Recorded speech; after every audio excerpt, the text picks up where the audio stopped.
Se sei un genitore o un teenager, da oggi, l'esperienza di uso di Instagram sta per cambiare completamente. Perché? Perché da oggi escono gli account per teenager, una serie di account speciali che sono progettati proprio per offrire una esperienza diversa, più sicura, più controllata agli utenti più giovani. Risponde alle preoccupazioni di governi e genitori sulla sicurezza online, ovviamente, dei ragazzi. Hanno tutta una nuova parte di caratteristiche, hanno tutta una serie di protezioni automatiche che vengono abilitate automaticamente, hanno bisogno del consenso del genitore per tutta una serie di operazioni per sbloccarli e rirenderli aperti come prima, e hanno una serie di interazioni molto limitate. Lo vediamo oggi. Ho avuto la possibilità di vedere in anteprima quelle che saranno sia le interfacce sia tutte le modalità, e ne parliamo un secondo meglio per capire quali nuove cose succederanno agli account che adesso sono in mano a minori e quali nuove cose potranno fare i genitori sugli account dei loro figli. E c'è un sacco di carne al fuoco. Io sono Matteo Flora, faccio questa cosa per lavoro e questo è Ciao Internet. Ciao Internet, partiamo un secondo, lasciatemi 2 secondi, a parte il fatto iscrivetevi perché sennò non arriviamo a 100.000 sul canale, però lasciatemi 2 secondi di introduzione. Il problema dei pericoli dei minori sui social network è un problema che dovrà essere e deve essere risolto da una normativa, ok?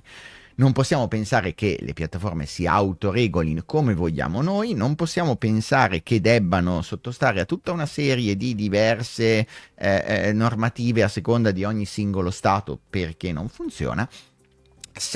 È necessario che ci sia una regolamentazione accurata e precisa su come funzionare, ma nel frattempo in cui questa normativa latita per 1000 ragioni, è bello vedere che le piattaforme si muovono automaticamente per aumentare i livelli di sicurezza.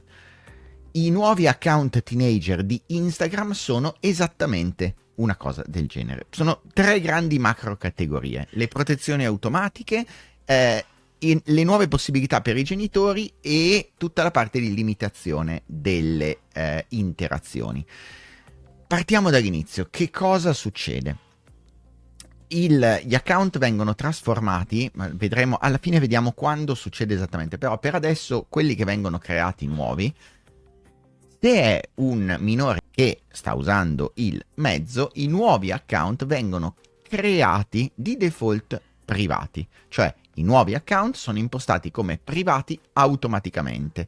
E gli adolescenti devono approvare manualmente tutti i nuovi follower. Le persone che non li seguono non possono, che non sono approvati, non possono vedere i loro contenuti e non possono interagire con loro. Già la parte di messaggistica è anche molto più sicura, più ridotta. Cioè gli account teenager possono ricevere messaggi solo da persone che seguono o con cui sono già in contatto. Ovviamente questo per ridurre il rischio di tutta una serie di comunicazioni indesiderate o potenzialmente pericolose. Un'altra cosa carina è che negli ultimi mesi e anni Instagram ha abilitato delle funzioni automatiche per il controllo dei contenuti sensibili. Prima dovevate abilitarle, adesso automaticamente viene applicata la configurazione più restrittiva del controllo dei contenuti sensibili, quelli che l'intelligenza artificiale di Instagram vede come potenzialmente sensibili. Questo significa limitare l'esposizione a contenuti che mostrano, ad esempio, violenza, lotte o che promuovono, anche solo che promuovono interventi estetici, ok? Le limitazioni sono anche sul tagging e le menzioni, cioè gli utenti teenager possono essere taggati o menzionati solo dalle persone che seguono. Viene anche attivata automaticamente la versione più restrittiva dell'altra funzione antibullismo, cioè parole nascoste. Dopodiché c'è un promemoria e una sospensione, vedremo, per i limiti di tempo. Cioè, dopo 60 minuti di utilizzo quotidiano, gli adolescenti ricevono delle notifiche che li invitano a uscire dalla app. In teoria, in questo modo, promuovendo un utilizzo un po' più consapevole e moderato della piattaforma. E tra le 22 e le 7 del mattino le notifiche vengono automaticamente disattivate. I messaggi diretti ricevono delle risposte automatiche che dicono che l'utente non è raggiungibile fino alla mattina, in teoria a questo punto favorendo una sorta di riposo notturno non disturbato. Ora, tutte queste cose vengono attivate per default e non sono modificabili? No, le funzioni sono modificabili, ma utilizzando la supervisione genitoriale, cioè l'account dei genitori che è collegato all'account del teenager può approvare o rifiutare le richieste dell'account del teenager di modificare le impostazioni di sicurezza. Se io decido di diventare, che ne so, pubblico, faccio la richiesta e un genitore, lo vediamo lì in basso a destra, deve approvare con la funzione di supervisione questo tipo di modifica. È anche prevista la possibilità per i genitori di gestire direttamente queste informazioni, ok? Rendendole più protette, meno protette a seconda del momento o di che cosa sta succedendo. Comunque, per attivare queste funzioni devo impostare la supervisione genitori ovviamente su Instagram. Ci sono anche una serie importante di novità per i genitori. Innanzitutto, quella che forse spaventa di più il teenager ovviamente, che è la possibilità di vedere le chat recenti. Ora prima che qualcuno, lo so già che qualcuno quando uscirà il comunicato dirà cavolate, no, non possono vedere i messaggi. I genitori possono semplicemente vedere l'interfaccia a destra con chi chatta, con chi i loro figli hanno scambiato messaggi senza leggere il contenuto delle conversazioni. Possono vedere, c'è scritto proprio nell'interfaccia, con chi ha accettato, quando rispondono o aggiungono una reazione alle rispettive storie o note. Ovviamente non si possono vedere i messaggi stessi. Poi, già che siamo qui, la gestione del tempo che vedete a sinistra, i genitori possono stabilire quanto tempo i loro figli possono trascorrere su Instagram ogni giorno e una volta raggiunto il limite l'accesso all'app viene bloccato, ok? E poi è possibile bloccare l'accesso in periodi specifici, durante la notte, nella preparazione degli esami, bla bla bla, con un semplice click. Ovviamente a questo punto cambiando di molto l'esperienza d'uso dell'applicazione. Ora, a chi si applica e perché? Questo è un po' più complesso. Ora, Instagram richiede la verifica dell'età in una serie di occasioni, non sempre, ok? Però in una serie. Ad esempio, se l'utente che cerca di creare un nuovo account con una data di nascita da adulto o quando si registra.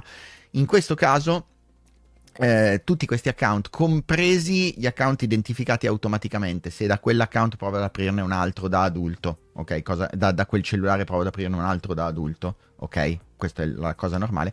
Tutti questi account di base ricevono automaticamente le stesse protezioni degli account per i teenager e Instagram ha dichiarato ufficialmente che è in sviluppo una tecnologia per, come ne parlavamo in un po' di video, identificare proattivamente gli account di adolescenti anche se dichiarano un'età adulta, cioè Instagram inizierà a controllare quegli account che dichiarano di essere adulti ma che in realtà per una serie di parametri paiono essere minori, e non è così difficile, interagiscono solo con i minori su alcuni tipi di contenuti, è abbastanza fattibile, e li bloccherà per default a meno di identificarsi. Identificarsi è la solita operazione in cui ti chiede una fotografia con qualcosa e dei documenti che provino il fatto che sei adulto.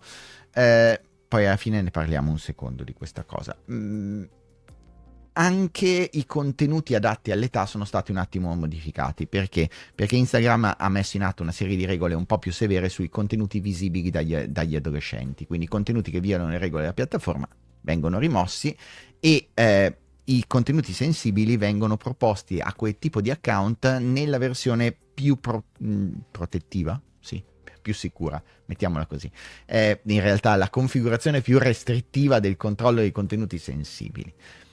Di base questo è lo schema nuovo, uno schema diverso, uno schema molto più cautelativo nei confronti dei minori quando va online. Ora, Per i nuovi account va in rollout da adesso, in questa settimana, per tutti i nuovi iscritti. Ok, quindi se il nuovo iscritto non è maggiorenne, partono automaticamente questo tipo di restrizioni.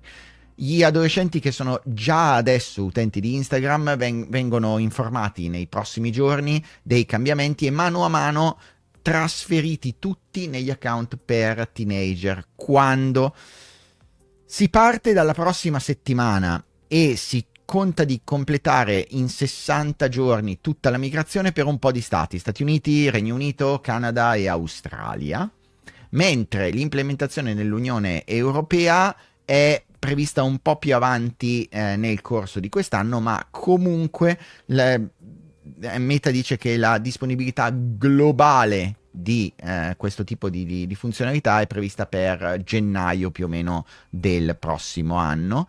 E Instagram e Meta, scusatemi, pianifica di estendere poi gli account teenager anche per le altre piattaforme di Meta nel prossimo anno.